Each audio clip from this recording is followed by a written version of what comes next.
The news day continues here on One News Now. I'm Maricel Halili, bringing you the biggest headlines from around the world.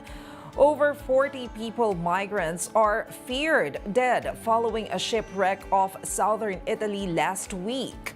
According to the 4 survivors, the boat had set off from Safax in Tunisia to Italy on August 3, carrying some 45 passengers, including 3 children.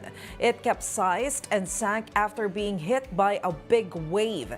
Italian authorities said the country has seen over 93,000 migrant arrivals by sea this year, compared to just over 44,000 in the same period of last year. Con loro c'erano 45 persone, dei quali 3 bambini. Dicono di essersi salvati utilizzando dei salvagenti ricavati da delle camere d'aria. Raccontano sempre che quando sono caduti in mare erano insieme e via via si sono dispersi.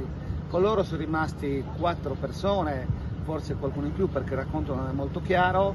Dicono di aver visto una barca in lontananza. Si sono aggrappati alla barca, una barca senza motore abbandonata, e da allora sono stati in mare fino ad oggi che appunto sono stati salvati.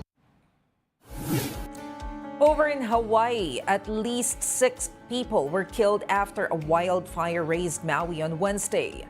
People were forced to flee to the sea as multiple neighborhoods burned to the ground in the western side of the island. The Maui airport remained open, though, as some 4,000 tourists were still trying to leave the area.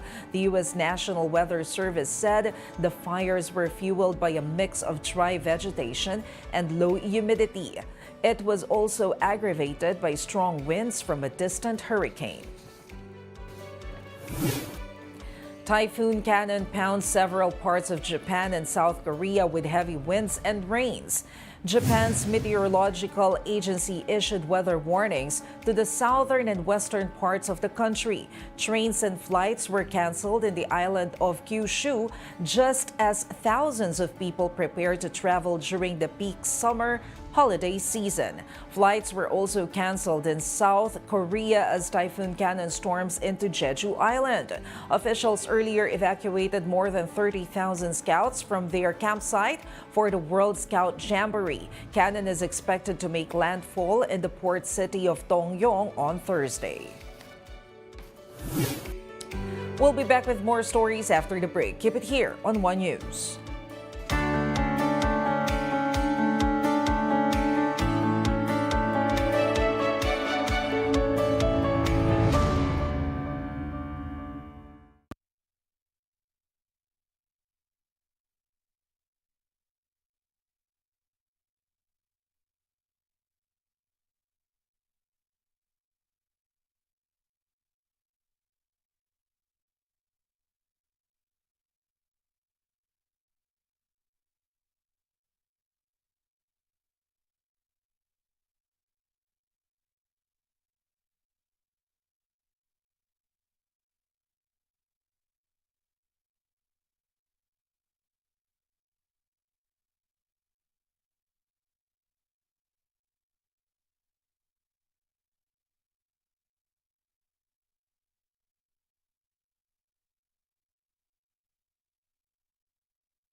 You're still watching One News Now World. I'm Maricel Halili. FBI agents shot and killed a man accused of making violent threats against U.S. President Joe Biden. Special agents tried to serve a warrant on the home of Craig Robertson in Utah, which led to the shooting. This happened just hours before Biden's arrival in Utah for a campaign fundraiser. The suspect posted that he had heard Biden was coming and he was planning to dig out a camouflage suit and coat, clean the dust off the M24 sniper rifle. The shooting incident is now under review by the FBI. The threats that he is accused of making, according to court documents we've reviewed, are pretty graphic and violent, and they are something that that authorities are going to take seriously. And that said, of course, there's been a lot of conversation and examination about police use of force lately, and especially over the last few years in this country.